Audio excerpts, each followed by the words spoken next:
Welcome to the ophthalmology lectures. Today we will discuss about one of the important topic in ophthalmology, that is the refractive error. Mainly in case of the refractive error, there are the two conditions. The first one is that is emmetropia. Emmetropia is the optically normal eye. Optically normal eye. ना इमेट्रोपिया में क्या होता है, इसमें एक ऐसी condition है जिसमें रिफ्रैक्शन होती है एट नॉर्मल पॉइंट पे, that is retina where the accommodation being at rest. And the second condition is that is emmetropia. Emmetropia is actually the condition in which the light rays which are coming from the infinity point, they are focused at the different meridians. Either they focus in front of retina, या तो वो light rays जो आती है या तो वो in front of retina पे फोकस करती है या तो बैक ऑफ रेटिना या तो बोथ मेरिडियंस में, either in both meridians. So mainly in case of the refractive error, there are the two conditions. The first one is that is emmetropia. Emmetropia is optically normal eye, and second one is that is emmetropia. Emmetropia एक ऐसी condition होती है जिसमें light rays या तो focus करेंगे in front of the retina या focus करेंगे वो बैक ऑफ द रेटिना, और they focused both meridians. Now in case of emmetropia, mainly there are the different three conditions, three types of the refractive error. The first one is that is hypermetropia, and second one is myopia, and third one is astigmatism. So there are mainly the three types of the refractive errors. The first one is that is hypermetropia, second is the myopia, and third one is the astigmatism. Astigmatism जो होता है, it is the most common cause of the hyper, it is the most common type of refractive error. Now आज हम पढ़ेंगे इस video में hypermetropia in detail. hypermetropia क्या होता है.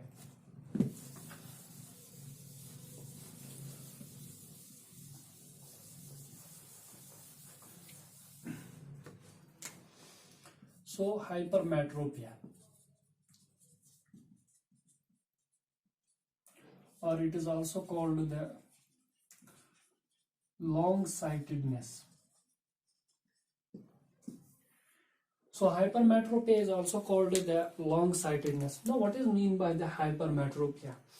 If we define the hypermetropia, hypermetropia is actually a condition in which the light rays which are coming from the infinity point, they are focused behind the retina. So hypermetropia में हम क्या देखेंगे, अगर ये optically हम एक आई लेते हैं,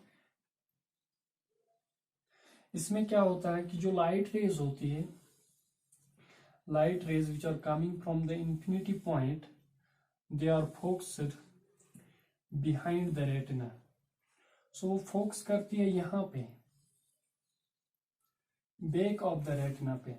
Now what is the main cause of this hypermetropia? इस hypermetropia का main cause क्या है? That's first thing that we will discuss the causes or the etiology. So definition के हिसाब से हमने देख लिया है कि hypermetropia एक ऐसी condition है जिसमें क्या होता है कि light rays जो होती है, they are coming from the infinity point and they focused behind the retina where the accommodation being at rest. तो इस पॉइंट पे यहाँ पे accommodation बनती है. Now first, what are the main causes and what is the etiology of hypermetropia? First of all, its main cause is the axial hypermetropia. Axial hypermetropia. So axial hypermetropia में क्या होता है, जैसे कि मैंने कल के वीडियो में भी बोला है कि ये हमने ले लिया है एक आई बॉल, जिसमें क्या है that this point is from the anterior and posterior up to the posterior part, that is the anterior posterior axial length जो eyeball की होती है वो normally 24 mm है. In the case of axial length, इसमें क्या होता है हाइपरमेट्रोपिया में, मान लीजिए ये 24 mm है एक्सियल लेंथ की आई बाल, सो इसमें ये शॉर्टनिंग होती है, that is if it will be the 23 mm then the patient जो होगा उसको हाइपरमेट्रोपिया होता है. Now, axial hypermetropia. This axial hypermetropia is the most commonest cause of the hypermetropia. अगर 1 mm डिक्रीज होगी एक्शियल लेंथ, यानी कि मान लीजिए पेशेंट को फिर डिक्रीज हुई 1 mm, हमने नॉर्मली बोला जो एंटीरियर पोस्टीरियर होता है वो 24 mm होता है. अब पेशेंट को 1 mm डिक्रीज हुई axial length, it may let result the 3 dioptres of hypermetropia. जो पेशेंट होगा उसको 3 डायप्टर्स ऑफ हाइपरमेट्रोपिया होता है. Now this is the first cause, and the second cause is second one, that is called as the curvatural hypermetropia. Curvatural hypermetropia. Curvatural hypermetropia is a condition basically that is the change in curvature of lens or cornea. यानी कि curvature जो होता है वो change होता है, इधर या तो लेंस में होता है या कॉर्निया में होता है या दोनों में हो सकता है, बोथ. इसमें क्या होता है, अगर 1 mm इंक्रीज हो गया curvature, it may lead to result the 6 dioptres of hypermetropia. तो पेशेंट को कितना होगा, 6 dioptre of hypermetropia. So this is the second cause, यानी कि कर्वेचर चेंज होता है, इधर कर्वेचर कॉर्निया में चेंज होता है या तो लेंस में कर्वेचर चेंज हो सकता है. 1 mm increase the curvature of cornea or lens, it may lead result to the 6 diopters of the hypermetropia. And the third one is that's called as the index hypermetropia. Index hypermetropia is basically the change in refractive index, of lens. इसमें क्या होता है, इसमें change होता है refractive index of lens. It is usually related to the older patients जो age related होते हैं, उनमें उनकी लेंस जो होती है उसमें न्यूक्लियर सिक्लोरिसिस होती है, nuclear सिक्लोरिसिस. So it is the another cause. The first one is axial hypermetropia, second is the curvature, and third one is the index hypermetropia. Index hypermetropia is basically the change in the refractive index of the lens. This condition is basically related to the age and the patient have the nuclear sclerosis. तो इसमें patient को होता है nuclear sclerosis. So these are the main 3 causes, and another one is fourth, that is called as the positional hypermetropia. Positional hypermetropia is basically a condition that is the posterior placement of lens. इसमें patient को क्या होता है, posteriorly placement of lens. And the fifth cause, that is the absence of lens. या तो absence of lens होता है. absence of lens usually 2 conditions में हो सकती है, या तो ये होता है congenital, either it may be the congenitally or either it may be the acquired. Acquired हो सकता है during the surgical removal of the cataractous lens, या तो ट्रॉमा से हो सकता है जबकि लेंस को हम रिमूव करते हैं, फिर उसके बाद due to some of complications that will not able to place the lens, and the patient may have the aphakic condition. That aphakia is basically result is the high hypermetropia. या तो ये congenital हो सकता है, this condition is rarely, और या तो acquired हो सकता है. So acquired होता है during the surgical removal of the lens. So these are the main 5 important causes or the etiology of the hypermetropia. So first one is the axial hypermetropia, यानी कि चेंज होती है axial length में. दूसरा होता है कर्वेचरल चेंज होता है. तीसरा इसमें जो होता है that is index hypermetropia, change in refractive index of lens. And the fourth cause is that is the positional hypermetropia, and the fifth one is that is absence of lens. So these are the main 5 important causes. Now after that we will discuss here the clinical types of hypermetropia.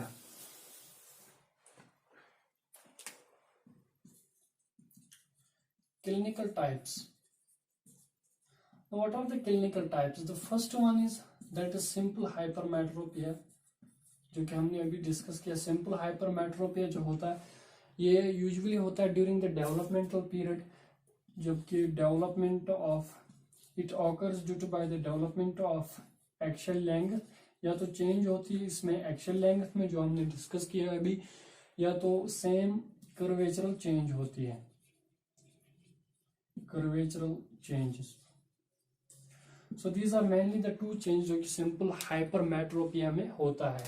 And second condition, दूसरा type जो इसमें है that is the congenital hypermetropia.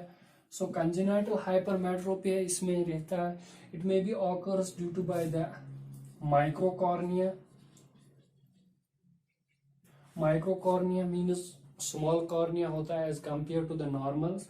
And the second condition इसमें होती है that is the posterior subluxation of lens, and third one is that is congenital aphakia. Aphakia is basically the condition that is absence of crystalline lens. So aphakia मतलब होता है absence of crystalline lens. या तो ये congenitally इनमें during birth तो इनमें lens नहीं होता है. So this is basically the congenital hypermetropia. And third जो होता है that is acquired non-physiological hypermetropia. Acquired non-physiological hypermetropia same इसमें भी यही काज है जो फर्स्ट वन है, दैट इज या तो इसमें एक्शियल हाइपरमेट्रोपिया होता है, second change is that is curvatural, and third condition जो तीसरी कंडीशन है इनमें that is positional, and fourth one is that is the pseudo hypermetropia. Pseudo hypermetropia.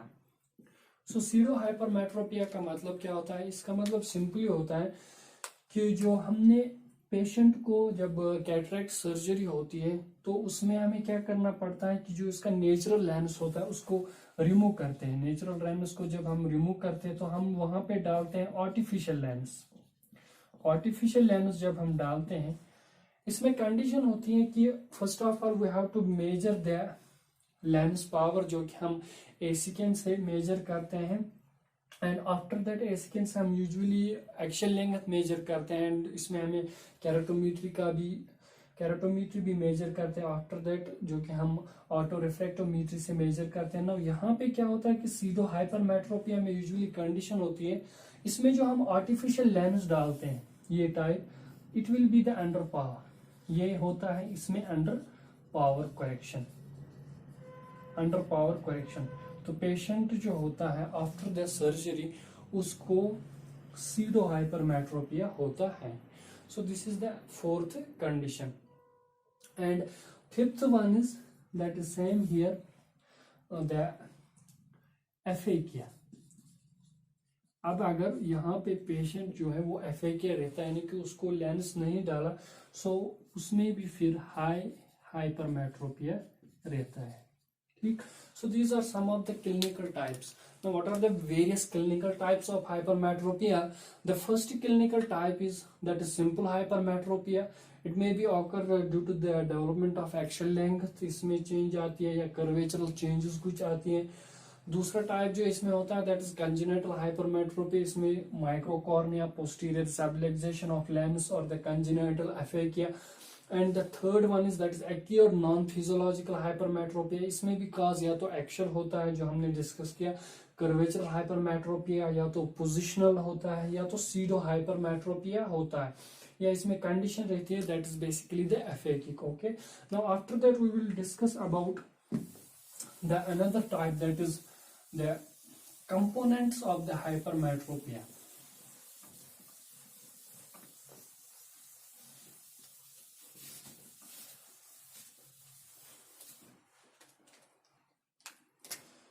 So now after that there is components of hypermetropia. Components of hypermetropia, mainly इसमें first thing that is the total hypermetropia. Total hypermetropia total hypermetropia is basically, it is estimated under a complete cycloplegia. Under a complete cycloplegia, total hypermetropia जो होता है इसको हम estimate करते हैं under a complete cycloplegia. Now, there are mainly the two types of total hypermetropia. इसमें mainly दो types होते हैं. The first one is that is latent hypermetropia. Latent hypermetropia. Latent hypermetropia क्या होता है कि जो बच्चे यूजुअली बॉर्न होते हैं and after that they have the latent hypermetropia which is corrected by the टू नॉक्सिलरी मसल्स, जो कि करेक्टेड होता है बाय टू ciliary muscles. With increase in age this will decrease. The hypermetropia जो होता है जितनी इंक्रीज एज होती है उतना ही वो डिक्रीज होता है and which has been corrected by the two noxillary muscles. उसके बाद यहाँ पे दूसरा टाइप होता है that is called as the manifest hypermetropia. Manifest hypermetropia. So manifest hypermetropia is a condition. It is basically the remaining hypermetropia. ये remaining hypermetropia, it is the remaining hypermetropia of the latent hypermetropia, which is not corrected by the two noxillary muscles. यानी कि manifest hypermetropia जो होता है it is basically the remaining part of the latent hypermetropia which is not corrected by the टू ciliary muscles. So manifest hypermetropia में हमें दो types होते हैं. The first type is that is called as the facultative hypermetropia. Facultative manifest hypermetropia. Facultative manifest hypermetropia is basically the type of manifest hypermetropia which is corrected by the patient's accommodative efforts. जो कि हम correct करते हैं patient's accommodative efforts. That's called as the facultative hypermetropia. And second one is that's called as the absolute hypermetropia, absolute manifest hypermetropia, which is not corrected by patient's accommodative efforts. So हमने यहाँ पे देखा अब components of hypermetropia. First thing is that is total hypermetropia. Total hypermetropia is hypermetropia which is estimated under the complete cycloplegia. And second one is that is latent hypermetropia. Latent hypermetropia is type of hypermetropia which is corrected by tone of ciliary muscles. With increase in age it decreases. And manifest hypermetropia is the remaining part of the latent hypermetropia which is not corrected by the two noxillary muscles. Now after that there is the, in case of manifest hypermetropia, mainly two types. One is the facultative manifest hypermetropia which is corrected by the patient's accommodative efforts, and the absolute hypermetropia that is which is not corrected by the patient's accommodative efforts. So these are the components. Now after that, in case of hypermetropia, there is the grading of hypermetropia according to the grading of hypermetropia according to the American Optometrist Association. उन्होंने grades दिए hypermetropia को. First one that is जिसमें less than 2 dioptre होता है. Less than 2 dioptres of the hypermetropia, इसको हम बोलते हैं दैट इज द माइल्ड और low hypermetropia. And second condition is that is 2 to 5 dioptres plus 5 dioptres जो होता है. This one is called as the moderate hypermetropia. And the third one is that is greater than 5 diopters, that is the, we can say it is the high hypermetropia. So these are the gradings. अगर हम gradings के हिसाब से देखेंगे, जिसको less than 2 diopter होता है उसको हम बोलेंगे low hypermetropia. In the patients having the plus 2 to plus 5 diopters, that's called as the moderate hypermetropia.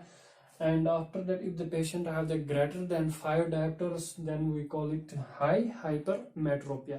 Now अब यहाँ पे क्या होता है, that is the first thing here, symptoms. Symptoms, patient usually होता है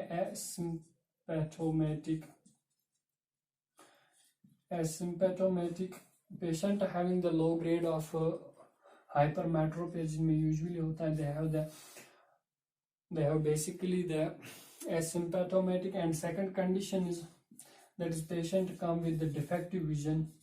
तो पेशेंट को होता है usually defective vision for the distance as well as and also for the near. In case of hypermetropic patient जो आएगा he has been come with the defect vision for distance and near.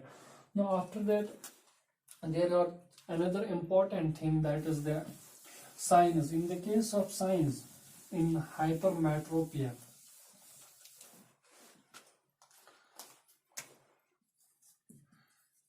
signs mainly the first important sign in case of hypermetropia, it will be the जो hypermetropia होता है, हमने पहले इसमें देखा कि कॉज में इनकी जो usually anterior posterior axial length होती है वो कम होती है, यानी कि इट मीन्स इसमें शॉर्टनिंग होती है, शॉर्टनिंग ऑफ आईबॉल या small eyeball we can also say. इनमें क्या होता है, जो इनकी आईबॉल होती है वो स्मॉल होती है as compare to the normals.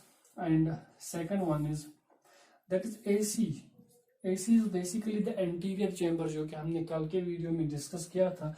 Anterior chamber में क्या होता है, इनका एंटीरियर चेंबर यूजुअली शैलो होता है, whereas in case of myopes तो उनमें एंटीरियर चेंबर जो होता है वो डीप होता है, लेकिन इन केस ऑफ हाइपरमेट्रोप्स इनमें एंटीरियर चेंबर जो होता है वो शैलो होता है. It is because of the shortening of eyeball. And the third sign that is जो इनका कॉर्निया होता है, cornea is small, cornea is small as compare to normal. In case of hypermetropia, अगर हम हाइपरमेट्रोपिया का cornea देखेंगे, उनका जो कॉर्निया होता है वो स्मॉल होता है as compare to the normals. And fourth one is that is अगर हम इनमें रेटिनास्कोपी देखते हैं, retinoscopy and auto refractometry, they may reveal the type of refractive error. तो वो हमें जो दिखाते हैं जब हम इनमें रेटिनास्कोपी करेंगे, इनमें ऑटो रिफ्रैक्टोमेट्री करेंगे, वो हमें दिखाएंगे इनमें की जो रिफ्रैक्टिव एरर होता है it will be the hypermetropic refractive error. वो उनमें हाइपरमेट्रोपिक रिफ्रैक्टिव एरर होता है. Now another one is fifth, that is जब हम इनकी फंड्स एग्जामिनेशन करते हैं, after that the fundus examination हम यहाँ पे इनमें देखते हैं that is small optic disc, small optic disc. Okay, so these are mainly the few common signs, as well as there is another sign that is अगर हम इनमें A scan करते हैं, that is A scan ultrasonography, it shows the shortening of axial length, shortening of axial length. Now these are the common symptoms, signs. So first sign is इनमें क्या होती है, shortening of eyeball, यानी कि small eyeball होती है इनमें. AC जो होता है it is the shallow, and cornea जो इनमें होता है वो स्मॉल होता है as compare to the normals. And retinoscopy जब हम करते हैं, इनमें ऑटो रिफ्रैक्टोमेट्री करते हैं, इट में reveals the type of refractive error, it will be the hypermetropic refractive error. जब हम इनमें फंड्स एग्जामिनेशन करते हैं तो वहां पे हमें दिखते हैं small optic disc. And A scan that is ultrasonography जब हम इनमें करते हैं इन पेशेंट्स में, तो इनमें शॉर्टनिंग ऑफ एक्सियल लेंथ होती है. So these are the common signs of the hypermetropia. Now what is the basic treatment of hypermetropia?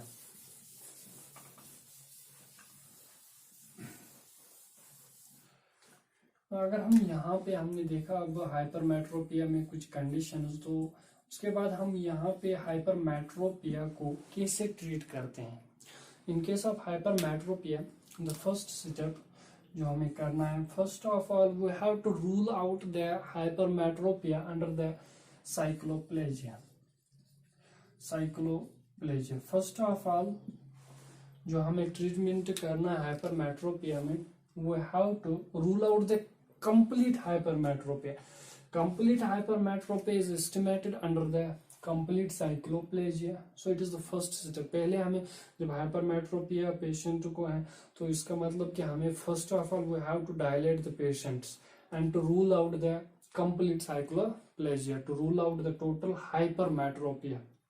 And second step जो हम इसमें करते हैं that we should have to give the spherical correction. अगर हम इनमें देंगे that is spherical correction. Spherical correction, it should be the most acceptable. That is most acceptable. Spherical correction अगर हम इन पेशेंट्स में देंगे most acceptable होनी चाहिए. एंड अगर इनमें अब एस्टिग्मेटिक एरर है then we should have to, एक तो हमें इसमें full correction देनी है. And second one is that we should have to give the appropriate or proper axis. Second step में हमें spherical correction देनी है which should be the most acceptable, जिसमें vision patient का अच्छा improve हो रहा हो. और अगर आप astigmatism आते तो उसमें हमें देनी है full correction astigmatic cylindrical lenses की और with proper axis होनी चाहिए. Now third step up यहाँ पे क्या करते हैं. सो it is the first correction जो कि हम देंगे यहाँ पे. उसके बाद हम ग्रेजुअली इंक्रीज करेंगे, gradually increase spherical correction. Spherical correction हम इंक्रीज करेंगे नेक्स्ट सिटिंग, जब 6 मंथ्स के बाद हमें पेशेंट फिर से आएगा तो ग्रेजुअली हम स्फेरिकल करेक्शन इंक्रीज इसमें करेंगे till it accepts the manifest hypermetropia.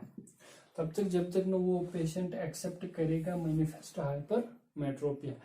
And the fourth one is that if the patient, अब अगर यहाँ पे पेशेंट को होगा कोई convergent squint, if the patient have any accommodative convergent squint. अब यहाँ पे मसला है, पेशेंट को अब अकोमोडेटिव कन्वर्जेंट सुकेंट. यहाँ पे हमें always remember we have to give the full correction. यहाँ पे हमें फुल करेक्शन देनी है if the patient have the accommodative convergent सुकेंट.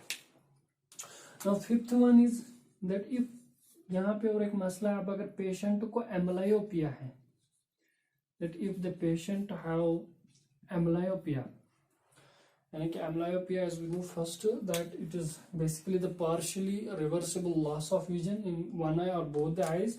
तो इसमें हम यूजुअली कंडीशन क्या रखते हैं, we should have to give here the occlusion therapy. तो यहाँ पे हम स्टार्ट करते हैं फिर ऑक्लूजन थेरेपी. सो एक तो हमने पेशेंट को यहाँ पे दिया फुल करेक्शन, जो कि हमने दिया स्फेरिकल करेक्शन होगा या इसमें कोई एस्टिग्मेटिक रिफ्रैक्टिव एरर होगा. अब यहाँ पे पेशेंट को है एम्ब्लायोपिया भी, then we should have also start that is the occlusion therapies. Now this is the basic treatment. So इसमें हम यूजुअली अगर देखेंगे कि हाइपरमेट्रोपिया में जो हमने देखा है कि जो अकोमोडेशन होती है वो बेसिकली कहाँ पे बनती है, where the accommodation being at back point, back of retina.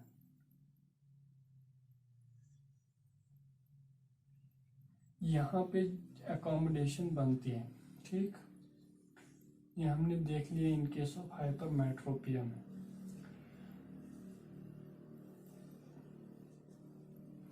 This is the condition of hypermetropia. Now in case of hypermetropia we have to correct it. हम इसको correct करते हैं that is with the help of lens that is called convex lens. Convex lens is basically a converging lens जो कि इस hypermetropia को correct करता है. तो इनकी रिफ्रैक्शन जो होती है फिर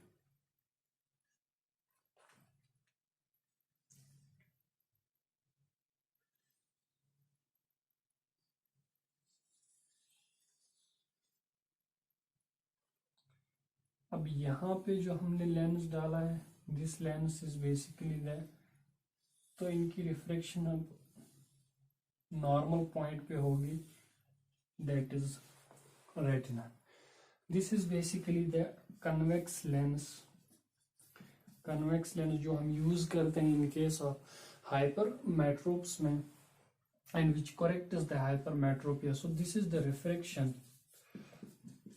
in case of hypermetropia. Thanks for watching this video. Like, share and subscribe.